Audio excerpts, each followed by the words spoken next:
ನಾನು ಸೌಮ್ಯ ಸತೀಶ್ ತೇಪಟೂರು ತಾಲೂಕು ರಾಜ್ಯ ಸರ್ಕಾರಿ ನೌಕರರ ಸಂಘದಿಂದ ಶಾಸಕರಿಗೆ ಮತ್ತು ತಾಲೂಕು ದಂಡಾಧಿಕಾರಿಗಳಿಗೆ ಮನವಿ. ತಾಲೂಕು ರಾಜ್ಯ ಸರ್ಕಾರಿ ನೌಕರರ ಸಂಘ ಹಾಗೂ ನಿವೃತ್ತ ಸರ್ಕಾರಿ ನೌಕರರ ಸಂಘ ತೇಪಟೂರು ಇವರ ವತಿಯಿಂದ ತೇಪಟೂರು ತಾಲೂಕಿನ ಶಾಸಕರಾದ ಕೆ ಷಡಕ್ಷರಿಯವರಿಗೆ ನಗರಸಭೆಯ ತಮ್ಮ ಶಾಸಕರ ಕಚೇರಿಯಲ್ಲಿ ಮತ್ತು ತಾಲೂಕು ದಂಡಾಧಿಕಾರಿಗಳ ಕಚೇರಿಯಲ್ಲಿ ತೇಪಟೂರು ತಾಲೂಕಿನ ರಾಜ್ಯ ಸರ್ಕಾರಿ ನೌಕರರ ಸಂಘದ ಅಧ್ಯಕ್ಷರಾದ ರಮೇಶ್ ಎಸ್ಇ ಇವರ ವತಿಯಿಂದ ಅಪಾರ ನೌಕರರು ಸೇರಿ ಮನವಿ ಪತ್ರವನ್ನು ಸಲ್ಲಿಸಿದರು. ಪ್ರಮುಖ 3 ಬೇಡಿಕೆಗಳನ್ನು ಈಡೇರಿಸಲು ಮನವಿ ಪತ್ರದಲ್ಲಿ ಲಿಖಿತವಾಗಿ ಮನವಿ ಸಲ್ಲಿಸಲಾಯಿತು.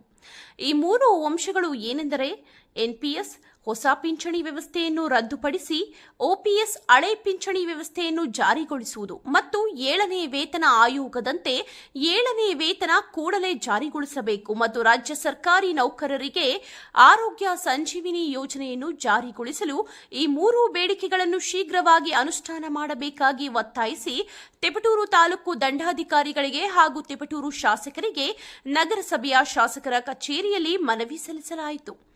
ನಂತರ ಮನವಿ ಸ್ವೀಕರಿಸಿ ಮಾತನಾಡಿದ ತೇಪಟೂರು ಶಾಸಕ ಕೆ ಷಡಕ್ಷರಿ, ತೇಪಟೂರು ತಾಲೂಕು ರಾಜ್ಯ ಸರ್ಕಾರಿ ನೌಕರರ ಸಂಘ ಮತ್ತು ನಿವೃತ್ತ ರಾಜ್ಯ ಸರ್ಕಾರಿ ನೌಕರರ ಸಂಘ ತಾಲೂಕು ಶಾಖೆ ತೇಪಟೂರು ಇವರು ಸಲ್ಲಿಸಿರುವ ಮನವಿಯನ್ನು ಸ್ವೀಕರಿಸಿದ್ದೇನೆ ಮತ್ತು ಇದನ್ನು ಸರ್ಕಾರದ ಗಮನಕ್ಕೆ ತಂದು ಅಧಿವೇಶನದಲ್ಲಿ ಇದರ ಬಗ್ಗೆ ಚರ್ಚೆ ಮಾಡಿ ನಂತರ ಸರ್ಕಾರ ಯಾವ ಕ್ರಮ ಕೈಗೊಳ್ಳುತ್ತದೆ ಅದಕ್ಕೆ ನಾವೆಲ್ಲರೂ ಬದ್ಧರಾಗಿರಬೇಕಾಗುತ್ತದೆ ಎಂದು ತೇಪಟೂರು ತಾಲೂಕು ರಾಜ್ಯ ಸರ್ಕಾರಿ ನೌಕರರ ಸಂಘದವರಿಗೆ ಕಿವಿಮಾತು ಹೇಳಿದರು.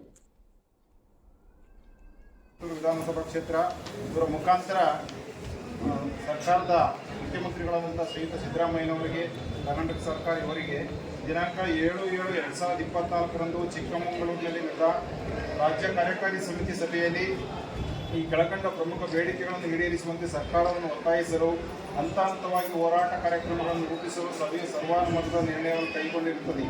ಅದರಂತೆ ಪ್ರಥಮ ಹಂತದಲ್ಲಿ ಜಿಲ್ಲಾ ತಾಲೂಕು ಯೋಜನಾ ಶಾಖೆ ಹಾಗೂ ಕೇಂದ್ರ ಸಂಘದ ವತಿಯಿಂದ ರಾಜ್ಯದ ಎಲ್ಲ ಸ್ಥಳೀಯ ಶಾಸಕರು, ಸಚಿವರು, ಜಿಲ್ಲಾಧಿಕಾರಿಗಳು ಮತ್ತು ತಹಶೀಲ್ದಾರ್ಗಳಿಗೆ ಆಯಾ ಶಾಖೆಗಳ ಸರ್ಕಾರಿ ನೌಕರರ ಸಂಘದ ಪದಾಧಿಕಾರಿಗಳು, ನೌಕರರು ವೃಂದ ಸಂಘಗಳ ಪದಾಧಿಕಾರಿಗಳು ಮತ್ತು ನೌಕರ ನಿಯೋಗದೊಂದಿಗೆ ಬೇಡಿಕೆಗಳ ಮನವಿಯನ್ನು ಸಲ್ಲಿಸಿ ತಮ್ಮ ಬೇಡಿಕೆಗಳನ್ನು ಈಡೇರಿಸಿಕೊಳ್ಳಲು ತೀರ್ಮಾನಿಸಲಾಗಿರುತ್ತದೆ.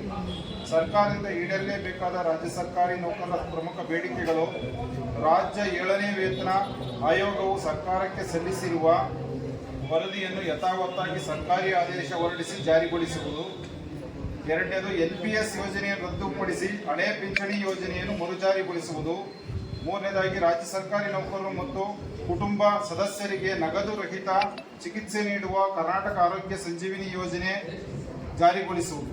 ಈ ಮೇಲ್ಕಂಡ 3 ಬೇಡಿಕೆಗಳನ್ನು ಬಹಳ ದಿನಗಳಿಂದ ಹೋರಾಟ ಮಾಡುತ್ತಿದ್ದು ತಾವುಗಳು ಅತಿ ಶೀಘ್ರವಾಗಿ ಶಾಸನ ಸಭೆಯಲ್ಲಿ ಈ ವಿಚಾರಗಳನ್ನು ಮಂಡಿಸಿ ಸಮಸ್ತ ತಾಲೂಕಿನ ಸರ್ಕಾರಿ ನಿವೃತ್ತ ಅನುದಾನಿತ ಶಾಲೆಗಳು, ನಿಗಮ ಮಂಡಳಿ, ನಗರಸಭೆ ನೌಕರರ ಹಿತವನ್ನು ಕಾಪಾಡಬೇಕೆಂದು ಈ ಮೂಲಕ ಸಂಘದ ಪರವಾಗಿ ಕೋರುತ್ತೇವೆ.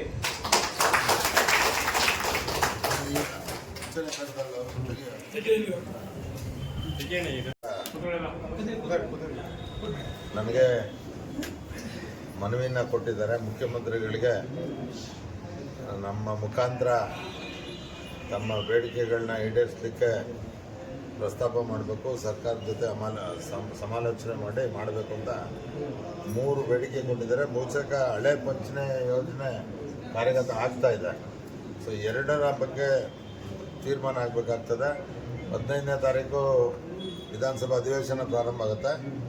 ಅಲ್ಲಿ ಬಹುತೇಕ ಎಲ್ಲ ಶಾಸಕರು ಕೊಟ್ಟಿರೋದ್ರಿಂದ ಒಟ್ಟಿಗೆ ಪ್ರಸ್ತಾಪ ಮಾಡ್ತೀವಿ. ಆ ಸಂದರ್ಭದಲ್ಲಿ ಸರ್ಕಾರ ಏನು ತೀರ್ಮಾನ ತಗೊಂತೋ ಅದಕ್ಕೆ ಭದ್ರಾಗಿ ನಾವು ನಿಮಗೇನು ಕೊಡಬೇಕಾದಂಥ ಯೋಜನೆನ ಕೊಡ್ತೇವೆ.